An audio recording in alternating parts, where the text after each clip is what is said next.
తాజాంశాన్ని చూస్తున్నాం. గుంటూరు జిల్లాలో డయేరియా కేసులు పెరుగుతున్నాయి. గుంటూరు జీజీహెచ్లో 90 మందికి పైగా డయేరియా బాధితులు చికిత్స పొందుతున్నట్లు తెలుస్తోంది. ఇక మరింత సమాచారం మా ప్రతినిధి వీరాంజనేయులు అడిగి తెలుసుకుందాం. వీరాంజనేయులు, డయేరియా కేసులు పెరగడంపై మరిన్ని వివరాలేంటి? షాహీన్, గుంటూరు నగరంలో డయేరియా కేసులు క్రమంగా పెరుగుతూనే ఉన్నాయి. గత నెల రోజులుగా ఎడతెరిపి లేకుండా కురుస్తున్న వర్షాల వల్ల డ్రైనేజ్ వ్యవస్థ అస్తవ్యస్తమై తాగునీటి కలుషితమైన నేపథ్యంలో డయేరియా కేసులు అయితే పెరుగుతూనే ఉన్నాయి. ఈ నేపథ్యంలో ప్రస్తుతం గుంటూరు జీజీహెచ్ కు పెద్ద ఎత్తున బాధితులు అయితే తరలి వస్తున్నారు. ఇప్పటికే గుంటూరు జీజీహెచ్ లో డయేరియా బాధితులకు వైద్యం అందించేందుకు ప్రత్యేక వార్డును ఏర్పాటు చేశారు. ఏర్పాటు చేసి వారందరికీ కూడా వైద్య పరీక్ష నిర్వహిస్తున్నారు. ప్రస్తుతానికి ఇప్పటికే 92 మంది అక్కడైతే డయేరియాకి సంబంధించి వైద్యం పొందుతున్నారు. అదేవిధంగా మరికొంతమంది కూడా రోజు డయేరియా అనుమానిత లక్షణాలతో లేదా వాంతుడి విరేచనాలతో జీజీహెచ్ కు వచ్చే వారి సంఖ్య కూడా పెరుగుతూనే ఉంది.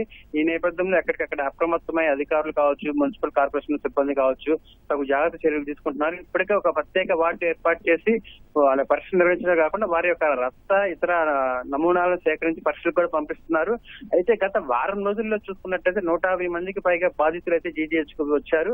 ఇందులో 50 మందికి పైగా కోలుకొని తిరిగి ఇంటికి వెళ్లడం పట్ల అయితే అధికారులు కావచ్చు, వైద్యులు కావచ్చు అయితే ఊపిరి పీల్చుకున్నారు. అంటే వాంతుడి విరేచనలో డయేరియా వస్తున్నప్పటికి కూడా వాళ్ళందరికీ కూడా ఎలాంటి ప్రాణాపాయం లేకపోవడం, వాళ్ళంతా కూడా త్వరగానే కోలుకొని ఇంటికి వెళ్లడం పట్ల అటు అధికారులు అయితే కొంత ఉపశమనం పొందుతున్నారు. అయినప్పటికీ కూడా ఎలాంటి నిర్లక్ష్యము దరిచేరనీయకుండా అక్కడికక్కడ అప్రమత్తం అవుతున్నారు. అయితే ప్రస్తుతం అయితే జీజీహెచ్ 92 మంది రోగులు అయితే ఇప్పటికీ డయేరియా వైద్యం పొందుతున్నారు. అదేవిధంగా ఈ 2-3 రోజులు చూసుకుంటే అయితే ఎక్కువ సంఖ్యలో అయితే డయేరియా బాధితులు గుంటూరుకి జీజీహెచ్ తరలి వస్తున్నారు. అదే మరికొంతమంది ప్రైవేట్ హాస్పిటల్లో కూడా వైద్యం పొందుతున్నారు. అయితే ఈ గుంటూరు నగరంలో ఎక్కడైతే అతిసార కేసులు ఎక్కువ నమోదవుతున్నాయో సుద్దపల్లి డొంక, రామిరెడ్డి నగర్, యాదవ్ బజార్, సంగడిగుంట, నెహ్రూ నగర్ తదితర ప్రాంతాల్లో అయితే వైద్యాధికారులు ప్రత్యేకంగా వైద్య శిబిరాలు కూడా ఏర్పాటు చేశారు. ఎక్కడైతే ఎక్కువగా ఈ డయేరియా కేసులు ప్రబలుతున్నాయో అక్కడైతే ఒక హాట్స్పాట్ లో గుర్తించి అక్కడ కట్టడి చర్యలకైతే అధికారులు దృష్టి సారించారు. అదేవిధంగా అక్కడ తాగునీటిని ట్యాంకర్ల ద్వారా సరఫరా చేస్తూ ఎవరు కూడా కార్పొరేషన్ వాళ్ళు సరఫరా చేసి తాగునీరు తాగవద్దని చెప్పి వాళ్ళు తగు సూచనలు ఇస్తున్నారు. పూర్తిగా ట్యాప్ వాటర్ ని ఆపివేసి ఏవైతే ట్యాంకుల ద్వారా నీటిని సరఫరా చేస్తున్నారో ఆ నీటిని మాత్రమే జాగ్రత్తగా తాగాలని, అదేవిధంగా వాటిని కూడా చల్లార్చుకుని తాగాలని చెప్పి అటు అధికారులు కావచ్చు వైద్య సిబ్బంది కూడా సూచనలు చేస్తున్నారు.